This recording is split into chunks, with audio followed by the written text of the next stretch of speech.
ये भूत बंगला है डर और खौफ का नाम। और इस भूत बंगले को देखने जाने वाले लोग 10 बार सोचते हैं। और एक मजेदार बात बताऊं, लोगों की 10 बार सोचने की बात सही है, क्योंकि ये जगह इंडिया के सबसे ज्यादा डराने वाली 10 जगहों में आती है। और ये आज की स्टोरी टॉप 10 भूतिया जगहों में से एक फेमस भूत बंगले की स्टोरी है। ये भूतिया बंगला मेरठ के माल रोड से करीब 650 मीटर हटके है। साल 1925 में ब्रिटिश गवर्नमेंट का ये बंगला था। और इस बंगले के बारे में लोगों का अलग अलग मानना है। और उन्हीं में से एक की कहानी है भैरव सिंह की, जो कि राजस्थान में अपनी माँ के साथ रहता था। भैरव सिंह होमगार्ड की नौकरी किया करता था। और एक दिन 1974 में भैरव सिंह का ट्रांसफर होता है मेरठ के जीपी ब्लॉक की चौकीदारी करने के लिए। और ये वही जगह थी जहाँ लोगों की दिन में जाने पर हालत खराब हो जाती थी। भैरव सिंह को ये सब पता नहीं था और पैसे भी ज्यादा मिल रहे थे और रहने के लिए क्वार्टर भी। इसलिए भैरव सिंह अपनी माँ के साथ यहाँ आ जाता है। और एक रात जब भैरव सिंह अपनी ड्यूटी कर रहा था तो उसके आसपास कुत्ते भौंक रहे थे। और अचानक से कुत्ते शांत हो जाते हैं और चारों तरफ सन्नाटा पसर जाता है। और उस रात के अंधेरे में अचानक से भैरव सिंह को अपनी माँ के चिल्लाने की आवाज आती है। तो भैरव सिंह क्वार्टर की तरफ भागता है। और जैसे ही भैरव सिंह क्वार्टर पर पहुंचता है तो वो देखता है कि उसकी माँ क्वार्टर के बाहर खड़ी हुई है। तो भैरव सिंह ने अपनी माँ से पूछा कि क्या हुआ।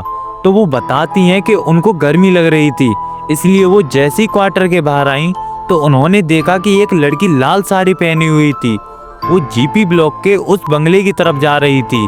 और मैंने उससे काफी बार बोला, लेकिन उसने एक भी बार जवाब नहीं दिया और वो उस बंगले में घुस गई। तो भैरव सिंह ने सोचा किसी अनहोनी की वजह से मेरी नौकरी ना चली जाए। इस वजह से भैरव सिंह डरता हुआ उस हवेली में चला जाता है। उस अंधेरे में भैरव सिंह के पास जो टॉर्च थी उससे थोड़ा थोड़ा दिखाई दे रहा था। तो उसने देखा कि बंगला 3 हिस्सों में बना हुआ है। तो भैरव सिंह ने सोचा कि मैं तीनों में एक एक करके जाऊंगा, पूरा देखूंगा। तो जैसे ही भैरव सिंह पहले हिस्से में जाता है और टॉर्च से इधर उधर देखता है, तभी उसको अचानक से गर्मियों के दिनों में इतनी ज्यादा ठंड लगने लगी मानो जैसे कि वो बर्फीले इलाके में आ गया हो। भैरव सिंह ने पहले हिस्से में उस लड़की को खूब ढूंढा, लेकिन वो नहीं मिली। लेकिन हर वक्त भैरव सिंह को अपने आसपास किसी के होने का एहसास होता रहता है। और भैरव सिंह डरते डरते बंगले के दूसरे हिस्से में चला जाता है। वहां घुसते ही भैरव सिंह को इतनी तेजी से बदबू आती है जैसे कि मानो वहां पर काफी टाइम से कोई मरा पड़ा हो। वो इधर उधर टॉर्च मारता हुआ वहां से जैसे ही निकलने वाला था तो उसने अचानक से देखा कि एक टूटी हुई दीवार से कुछ लोग दूसरे कमरे में दिखाई दे रहे थे। तो उसने देखा कि उन लोगों ने ब्रिटिश ड्रेस पहनी हुई थी। तो भैरव सिंह को समझ आता है कि ये सब लोग दारू पीने के लिए ऐसी जगह ढूंढते हैं और फिर कुछ हरकत करते हैं। और तभी भैरव सिंह चिल्लाकर उनको वहां से जाने के लिए बोलता है, लेकिन वो भैरव सिंह की आवाज का कोई जवाब नहीं देते हैं। जैसे ही भैरव सिंह उस कमरे में पहुंचता है, वहां उसको सिर्फ और सिर्फ सन्नाटा मिलता है। भैरव सिंह समझ नहीं पाता है कि अभी तो यहाँ पर कुछ लोग थे, अब सारे के सारे कहाँ गए।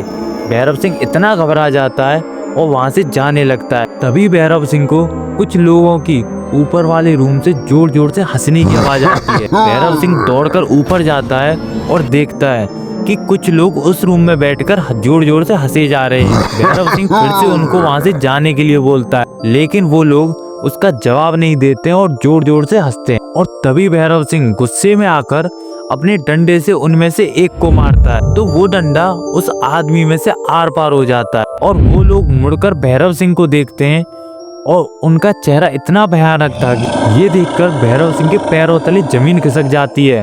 और वो इतना घबरा जाता है कि वहां से घबराहट के भागने लगता है। और भागते भागते भैरव सिंह को एक औरत दिखाई देती है जो कि अपने बालों को तोड़ तोड़ कर जमीन पर फेंक रही थी। भैरव सिंह भागते भागते जैसे ही उस बंगले से बाहर निकलने वाला था, उसने देखा कि एक लाल साड़ी पहनी हुई लड़की रो रही थी। भैरव सिंह को उसकी माँ ने जिस लड़की के बारे में बताया था, डरता हुआ उस लड़की के पास जाता है और उसको अपने साथ चलने के लिए बोलता है। और वो लड़की रोना बंद कर देती है। भैरव सिंह की तरफ अचानक से मुड़कर जोर जोर से हंसने लगती है।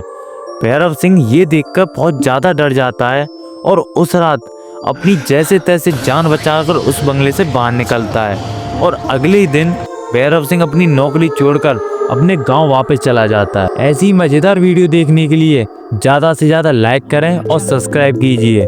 और देखते रहिए द शान स्टोरी। और कमेंट में बताइए ये स्टोरी आपको कैसी लगी।